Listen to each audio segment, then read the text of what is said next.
welcome back to my YouTube channel. Oke, gimana nih kabarnya? Semoga dalam keadaan sehat dan tetap semangat ya. Di video kali ini aku mau berbagi lagi nih teman-teman.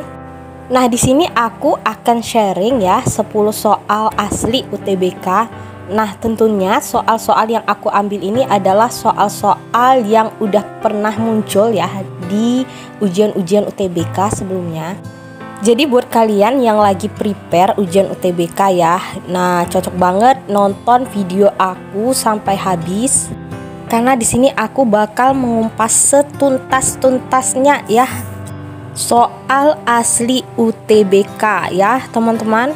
Jadi buat kalian yang lagi prepare nih, apalagi yang dapat ujian UTBK-nya tanggal 17 ya, gelombang 1.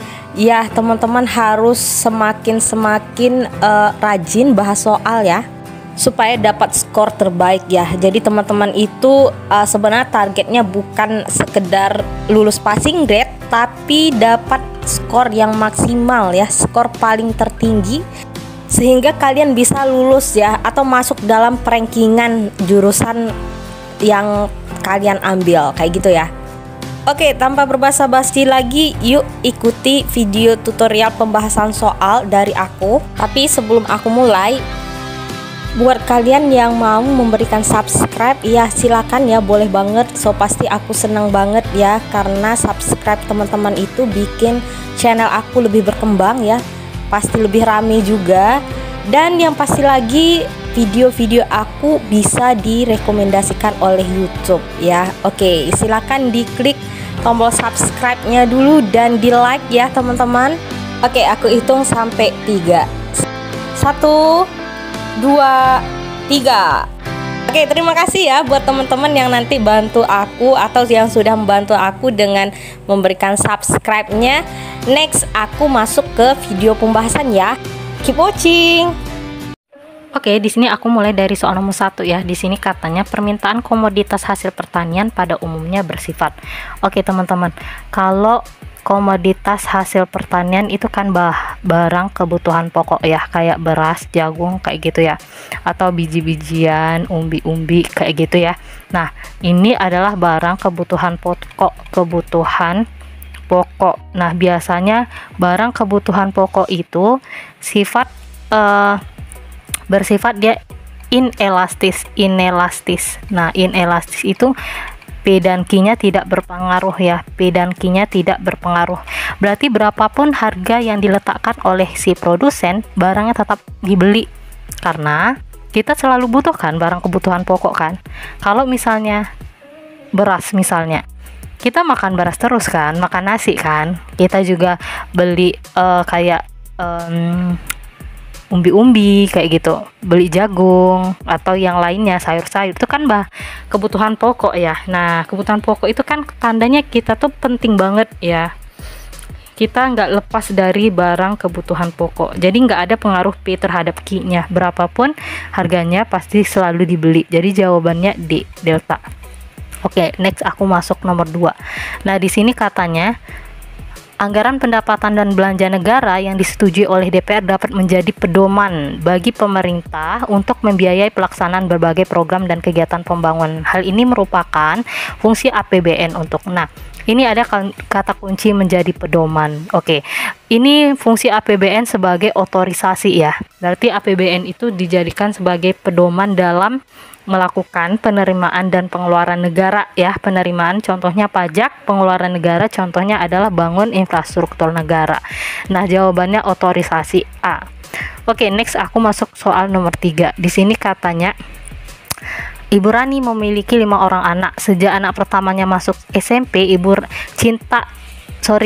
berarti Ibu Rani ya. Ibu Rani berhenti bekerja agar fokus mengurusi anak-anaknya. Pada saat itu Ibu Rani termasuk, berarti Ibu Rani ini punya anak 5, kemudian dia berhenti bekerja, fokus ngurusi anak. Berarti dia ibu rumah tangga kan? Nah, ingat, kalau ibu rumah tangga berarti dia bukan angkatan kerja ya. Yang bukan angkatan kerja yaitu ibu rumah tangga, terus adalah pelajar atau mahasiswa. Jadi jawabannya bravo B. Oke, next aku masuk soal nomor 4. Di sini kata soal. Nah, Kelemahan perhitungan PDB per kapita ketika digunakan sebagai alat untuk mengukur kemakmuran penduduk suatu negara adalah bahwa perhitungannya, yang pertama katanya tidak memasukkan semua produk akhir. Salah, karena nggak itu alasannya ya, karena semuanya dihitung. Kalau untuk produk akhir ini semua dihitung, sulit dilakukan karena keterbatasan data. Ya, ini jawabannya ya, yang B. Yang C hanya dapat dilakukan pada negara kaya. Salah, negara berkembang juga bisa ya teman-teman. Jadi yang tepat adalah Bravo, B. Oke, sekarang aku masuk ke soal nomor 5. Nah, di sini katanya faktor yang mempengaruhi pertumbuhan ekonomi berdasarkan teori pertumbuhan klasik. Oke, pertumbuhan ekonomi klasik itu dipengaruhi oleh beberapa faktor ya. Yang pertama, jumlah penduduk. Nah, semakin tinggi jumlah penduduk, maka pertumbuhan ekonomi juga akan semakin meningkat teman-teman ya. Kemudian persediaan barang modal ya teman-teman. Kalau banyak barang modal kayak mesin, teknologi, nah semakin meningkat pertumbuhan ekonomi. Dan luas tanah ya, luas tanah kalau semakin besar semakin meningkat pertumbuhan ekonominya kan, karena tanah bisa digunakan untuk bikin lahan, bikin pertanian dan lain-lain ya. Dan teknologi ya, ini masuk ya teman-teman. Jadi jawabannya E. Sorry ya, ada revisi sedikit ya, tadinya aku bikin ini jawabannya A tapi E ya, ini E jawabannya ya. Oke, lanjut nomor 6.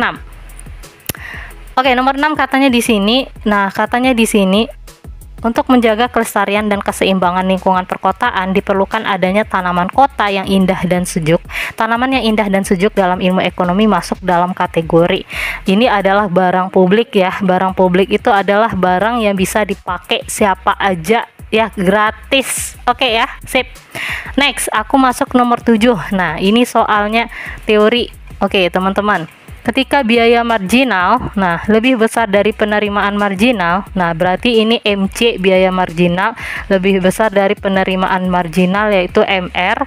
Perusahaan akan, katanya kan, cost-nya lebih besar dari penerimaan. Nah, ini perusahaannya harusnya mengurangi jumlah output. Nah, berarti di sini harusnya perusahaan itu harus mengurangi output agar labanya jadi maksimal ya, agar labanya maksimal.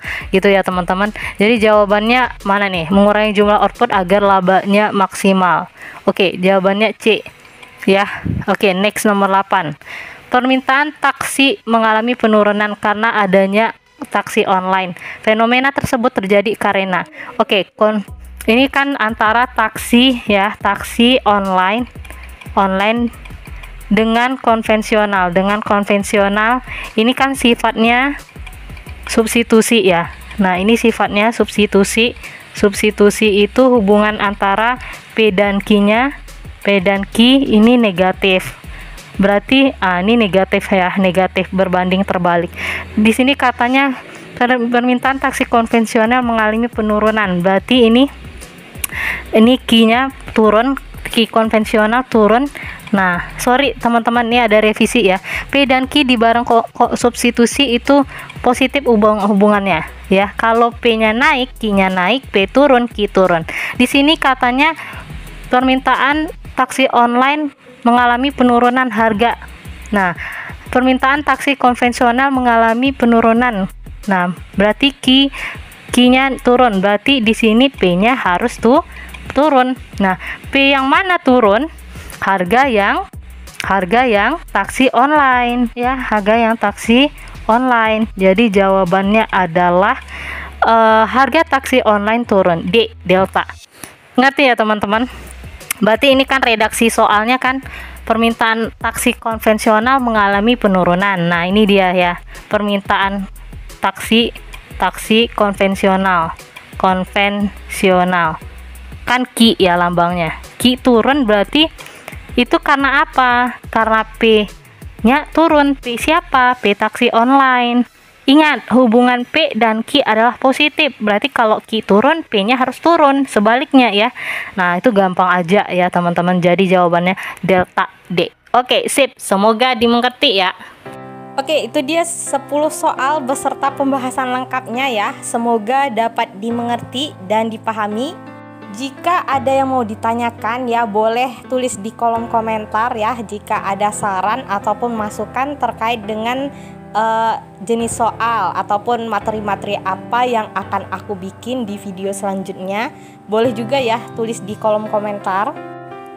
Terima kasih ya buat kalian yang udah nonton video aku sampai habis ya. Semoga dengan seringnya teman-teman melihat pembahasan soal dan langsung praktek ya, semoga teman-teman bisa lulus ujian UTBK di kampus pilihan pertamanya ya. Amin. Jangan lupa untuk memaksimalkan bahas soal ya teman-teman. Gunakan waktu yang ada ya. Bagi teman-teman yang ujiannya tanggal 17, so pasti semakin dekat ya, karena ini udah tanggal 10 ya teman-teman. Jadi gunakanlah waktu yang tersisa sebaik-baiknya ya, karena nanti kalau teman-teman udah lulus, nah itu jerih payahnya selama ini ya akan terbayarkan ya dengan diterimanya kalian semua di kampus favoritnya. Gak apa-apa ya teman-teman, bersakit-sakit dahulu, bersenang-senang kemudian. Oke, jangan lupa ya dengan kata ini ya, manjada wajada ya, siapa yang bersungguh-sungguh pasti akan mendapatkan. Oke, see you to the next video ya.